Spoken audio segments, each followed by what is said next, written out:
alaikum wa rahmatullahi wa barakatuh. Yeah, the electricity went out. So we were broadcasting live, and but then all of a sudden everything went black. So we're back here, and yeah, we want to give people an opportunity to be able to come back inside the room, inshallah ta'ala. Uh, if you think that somebody could benefit from this, please do share it. Of course, again, I am your host, Bilal Abdul Kareem, broadcasting live from northern Syria. Actually, some people started to say that I've been out of Syria for several years. But people say all kinds of things when they don't um, necessarily want to share your opinion. And that's fine. I guess that's normal. Anyway, before we got cut off, one of the things that we were discussing was the fact that, or I should say, the statement that one of the viewers said is that Syrians actually want America here in Syria. And they said that that's sad. The reality is that I don't see it that way. I don't see that Syrians actually want the Americans here. I think that many of the Syrians were robbed of their iman by Bashar al-Assad and his years of tyranny, and therefore their level of reliance upon Allah is less than what it could be. And Allah knows best. Why? Because they don't want America here, knowing that they're committing the genocide on the Palestinians in the Palestinian territories, talking about Gaza and the West Bank. But with their lack of tawakkul on Allah, I believe that they are settling. They're saying, well, what can we do? Syria's a weak country. Syria's got to stand on its own 2 feet and all. But the reality is that Syria is not going to stand on its own 2 feet. With the Americans as power brokers here. Now, some people might say, okay, no, they're not the power brokers here. Okay, well, the Americans and the Jordanians carried out 70 airstrikes on suspected ISIS targets. We don't know what those targets were. We've seen them make all these wild claims before, and they turn out to be false. But they're saying that those airstrikes are the results of the attack, which took place last week, which was a lone wolf attack, which killed 3 Americans in the Tedmore area. My argument here is that where is the rule of law? Where is the let's arrest these people? And wait a minute, if you knew that these were ISIS, like quote unquote hideouts, why didn't you like raid them before? Why did you wait until after there was an attack, and then after that you launched 70 airstrikes? And in addition to that, the Americans also pulled off door-to-door raids with Iraqi forces. Oh, so that means that the Americans are doing military attacks here, the Iraqis are doing military attacks here, the Jordanians are doing military attacks here, and let's not leave out the Israelis. They pulled off in the Quneitra area another attack. And in addition to that, they also included they set up a military post and checkpoint, and it's still there. So I got to ask myself a question, man. You know, where's the sovereignty here? Is this really what the revolutionary forces fought for 13 years, so that so that sovereignty is given away to America, the Jordanians, the Israelis, the Iraqis? No, I don't think so. I don't think that is in line. And none of the people who are accused of being a part of ISIS are ever being arrested. Where's the sovereignty? And and Allah knows best. It says here. Okay, Pamela Chubb, she says, and the interpreter as well was killed. The interpreter was Iraqi. So the Iraqi interpreter was killed alongside of the Americans in that lone wolf attack, which is also interesting because if it's a lone wolf attack, where's the intel coming from? Where's the intelligence coming from? He was killed in the attack. And incidentally, up until now, we have no proof that this man was a part of was a part of ISIS. That's what the Americans said. It says, how are they even 70 ISIS targets in Syria? That makes the government look bad. Now, the Americans don't care about that. Let me be totally clear with you. Donald Trump was spraying cologne on Ahmed Shara in the White House. Okay, I'm American. I know how these people think. He was trying to humiliate him. And they want to make sure that he stays humiliated, but stays in power. I want to say this again. They want to make sure he's humiliated and stays in a humiliated fashion, but he remains in power because they're benefiting. Understand something, brothers and sisters. Donald Trump would not be praising a leader that he's not benefiting from. That's the reality of the situation. But we got to be careful that we can't fall into a trap of the goals become keeping certain leaders in place. As long as we keep these leaders in place, then we're good. And then all of the other things that happen kind of all fall by the wayside. I don't think that that's the right approach to take. I'm not necessarily saying to get rid of Ahmed Shara. That's not the point that I'm making here. But the point that I am making is that somewhere it's becoming the goal. And Allah knows best. Okay, and we have here, let's see, doing this on my telephone. All right, thanks for the clarification. Exactly where did the intel come from? Because if they had the intel ahead of time, why didn't they move on it? It seems to me is that the Americans are driving. And because if you look at the different attacks, the Americans were a part of the American Jordanian attack. The Americans were part of the American Iraqi attack here in Syria. And they're also a part of the Israeli attack. Now, somebody say, wait a minute, Bilal, who said that they were a part of the Israeli attack? I said it. You know why? Because the Israelis are pulling off their attacks with American weapons and money. Whether they actually participated in it or not physically, it doesn't matter. They paid for it. They armed for it. And they continue to allow it. Now, how's that for continuing to humiliate President Ahmed Shara? Because if he's praising Ahmed Shara is cool, we like him, ABC 1, 2, 3. But then when the Israelis come in and take over territory inside of Syria, what do the Americans say? That's exactly what they do. They look in the opposite direction. Assalamu alaikum, Brother Bilal. This question may be off topic, but what do you think about release Epstein files? You know, when I saw that the whole thing, that it was just so heavily redacted, come on, guys, you're not going to get justice like that. Because they have so many rich and powerful people who got caught up in the Epstein trap. That's why you're not going to see it. You're just not. They're not going to let you see it.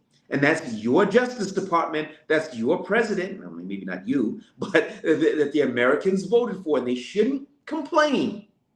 Listening to this Donald Trump, he is a notorious liar. He was president before, so nobody can get up there and say, no, this guy always tells the truth and everything. No, he doesn't. So that's what I would say in terms of the Epstein files. And, you seeing Mohammed bin Salman and all these other people and such like that are there. We already know what these people are about, and Allah knows best. Salam Bilal, you knew Hassan Aboud personally. May Allah have mercy on him. People are saying Jolani is essentially now what Aboud and Ahrar would have been if he became the ruler of Syria. Your thoughts? First of all, it's not a real argument at all. I mean, how could we possibly even begin to tackle that? But what I can say is that the Hassan Aboud that I knew was someone who was serious about Islam, and I don't see that seriousness from Ahmed Shah. He goes about for the 13-year war talking about that he's from Ahl Sunnah wal Jama'ah and he's a Salafi and such like that. And then as soon as he comes to power, he puts a known Sufi as the mufti of the entire country. This man has no real foundation in his religion. Now, somebody's going to sit there and say, okay, Bilal, you're talking badly about Ahmed Shah again, but what about some Syrians? They're not really religious. You don't have to be religious to see that someone changes all of his stances over a period of time. Every stance is subject to change. That's just the reality on the ground. Now, whether you are a Salafi or not, if let's just say he said that he was Sufi for the entire 13 years, right? Okay, let's flip the script. Let's say he said he's Sufi for the entire 13 years. He recruited people to fight in his ranks because he's a Sufi. He recruited people to fight in his ranks because he said he's going to put forward a Sufi ideology when he comes to power, and they fight in his ranks as a result of that. Okay, if that's the case, then when he comes to power, all of a sudden he says, you know what? I want this one to be the mufti. He's a Salafi.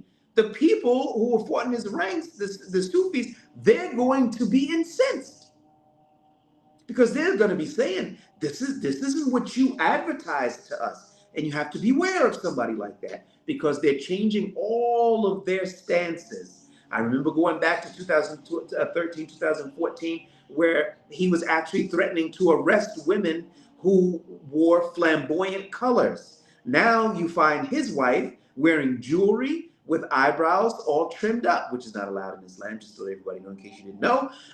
Now, I'm not saying anything, this is not about her, but it's about him. Even the hijab stances have changed. They said that the Americans were the worst people. They were the biggest troublemakers. And now they're doing military operations with the Americans. That's changed. They said before that anybody who works with the Tahalif or the U.S. coalition has left the religion of Islam and subject to arrest. They arrested people. They executed some of those people, as we made mention with with Ibrahim Ahmed, also known as Abu Hamza Malaysi, and we did a report about him a few days ago. And even that stance has now changed because they've joined the Tahalif. So when we're looking at all of these stances, there's nothing stable here. It's all transient, and Allah knows best. But do I believe that Hassan Aboud would have gone in this particular route? I have no reason to believe that he would have. May Allah have mercy on him. Ameen. Assalamu alaikum, Bilal. When you're going to interview a Shabab representative, and how much territory do they have, and their minhaj change from takfir and bombing civilians. Now, one of the things that I would interview them, but I don't think that they're very Bilal friendly, because going back some years ago, they were engaged in torture and indefinite detention, and some of their some of the fighters that were there that were not in their ranks, that they considered to be enemies, they said that they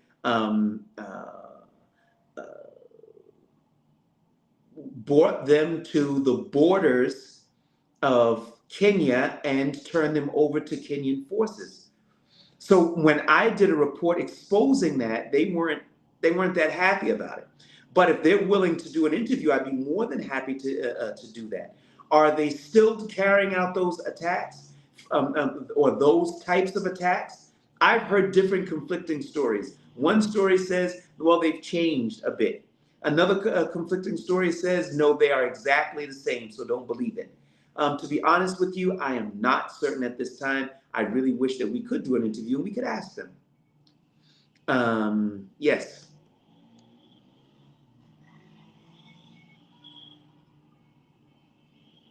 Okay. Maybe some people took to heart the American killing their family and friends, like the killing of Abu Firas, a Nusra spokesperson. Some people don't forget that not everything is ISIS. I think everybody has to remember. I don't think most of the stuff is ISIS. We don't have any proof here that ISIS is this monster that's I don't know, taking over Syria. You don't even see them. They're not even in town centers. They don't control any territory. We have no uh, dalil or proof that this group is even still operating. The attack that took place on the Americans was a lone wolf attack. And what did you find an ISIS ID card in his pocket? Did you find a T-shirt that says Baghdadi's number one on his corpse after he was killed? I mean, and it being blamed on an ISIS attack came directly after the attack. Come on, guys, what's going on here? What's going on? So, and when it comes to the Americans are against anything Islamic, anything Islamic. So why wouldn't they call it ISIS? Because it'll smooth it over, put them all in the same bin. That's the way that they think. They don't think, well, is he ISIS? Is he Hurasaddin? Is he this group? Is he that group? They look at it and they say, well, does he have the ability to bring in money? If the answer is yes, he's in trouble. Does he have any popular following? If the answer is yes, you're in trouble. If you can put the two together, you're in deeper trouble. That's the way that they think. And Allah subhanahu wa ta'ala knows best.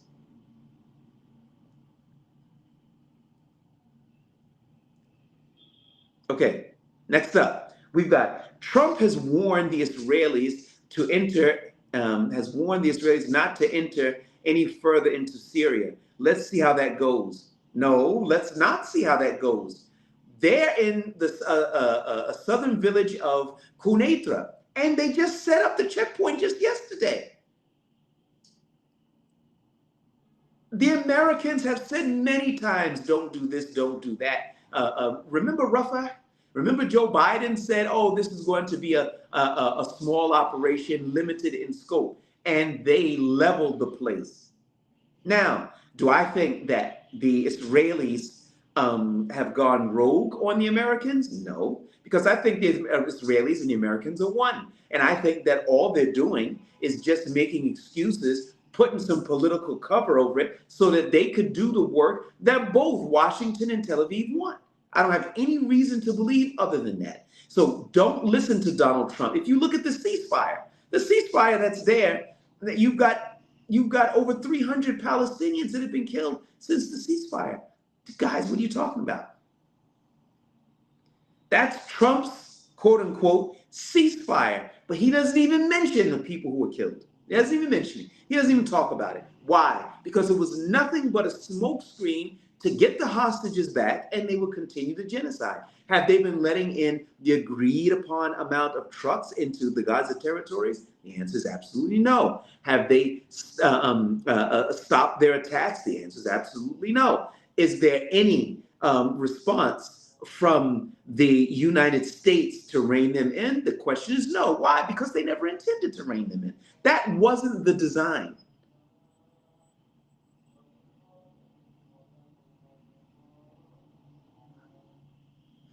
Okay, next. Bilal, how is Abdul Samad Daghul these days? In my opinion, he became a medkhali for the new government. I haven't actually seen Abdul Samad Dawood for, oh, this must be now, must be about 5 years. I have not actually seen him. I have not spoken to him in that time. Um, he and I had a conversation, and going back some time ago, and he said, in his reporting, he doesn't report the bad stuff. That's what he said. He said this. I don't report the bad stuff. I only report the good stuff. And I told him that that's not journalism, and that's not even being sincere to the Muslim Ummah. I mean, just to report just the things that are quote unquote positive and leaving everything else, that gives people a false impression in terms of what's going on. But this is what he said. This was his position. And since then, that's exactly what I've seen of him. And I think that that's why they like him. To be real with you, I'm just being real. Now, somebody might sit there and say, okay, Bilal, when are you going to start reporting some positive things about the government? Now, I'm going to be real with you, and I'm going to come at you hard now. Look, we have a government and a leader who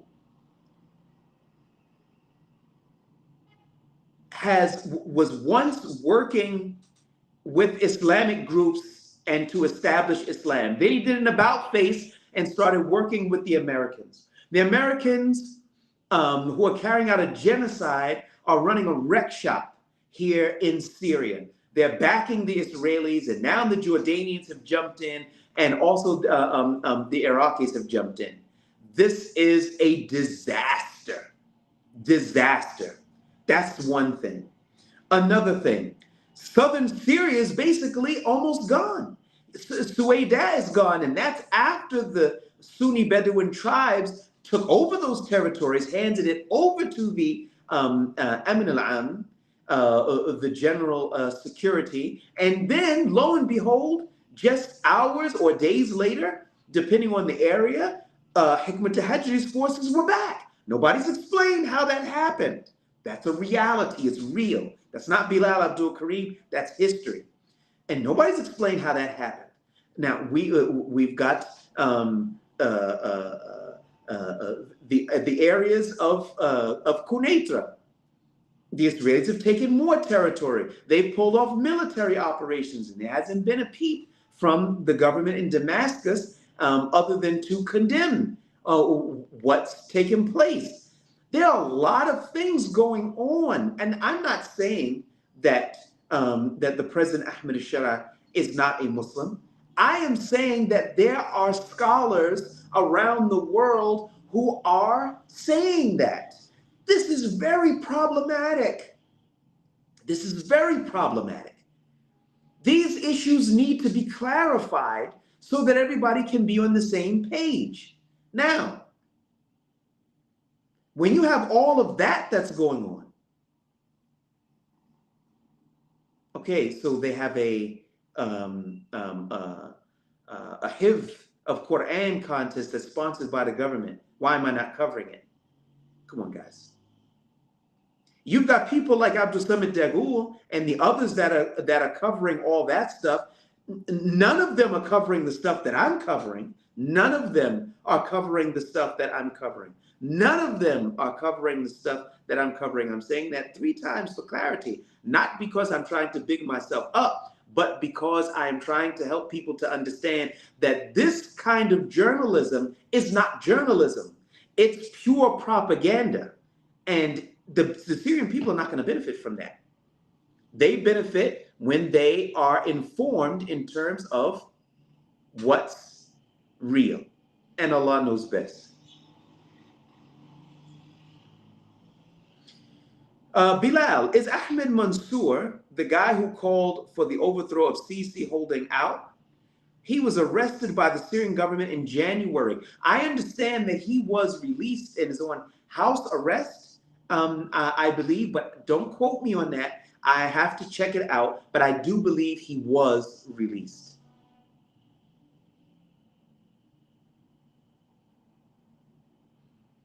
Okay, let's see what we have here.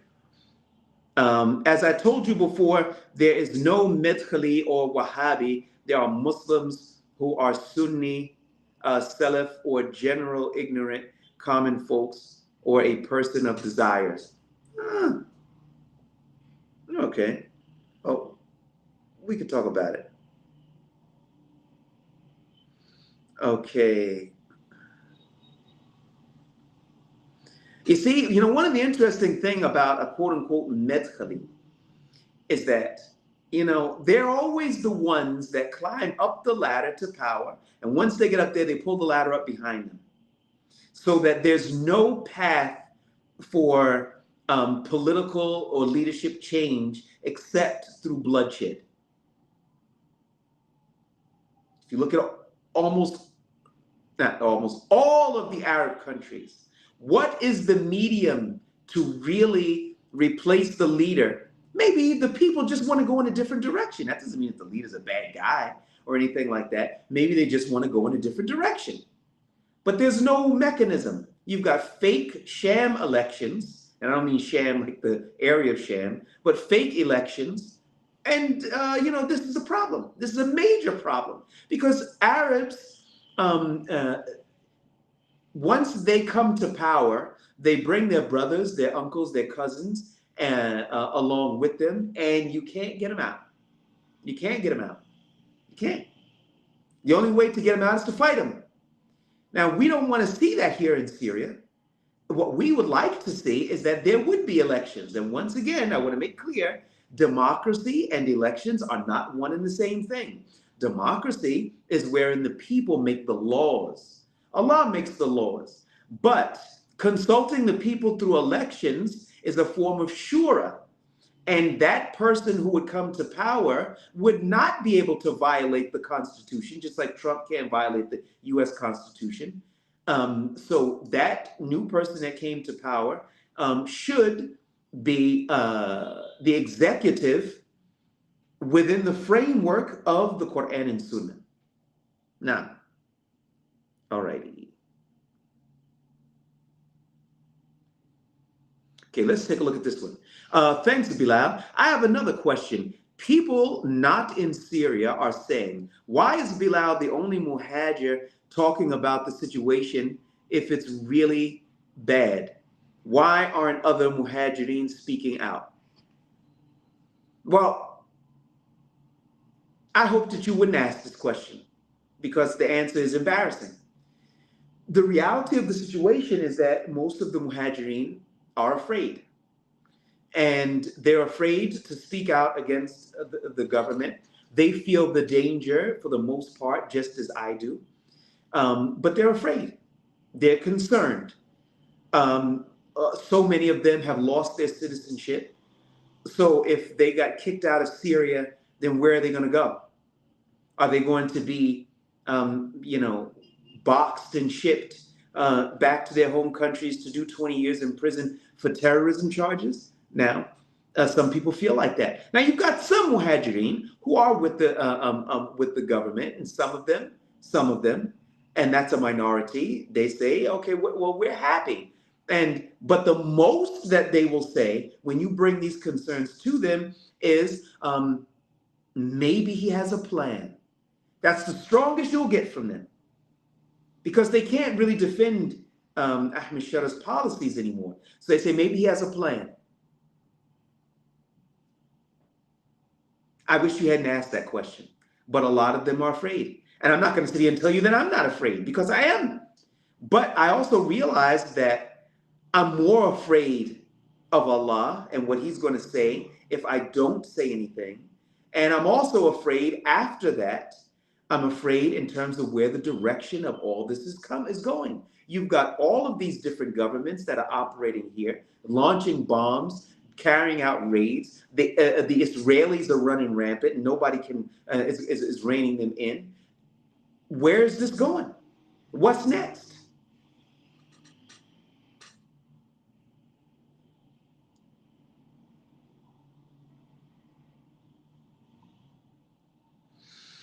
Okay, let's take one more. And it is. Bilal, you should do an interview with Ahmed from Propaganda & Co. I saw him quote one of your tweets. I don't think I know who Ahmed from Propaganda and Co is. I'm not sure who that is.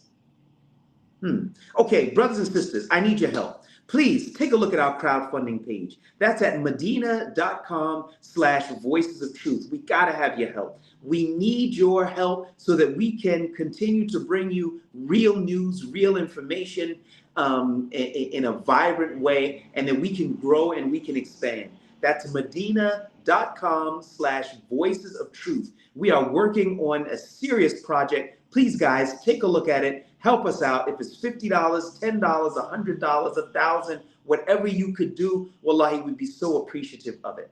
All right, everybody, that's it. I am your host, Bilal Abdul Kareem. Jazakum Allah khair. Assalamu alaikum wa rahmatullahi wa barakatuh.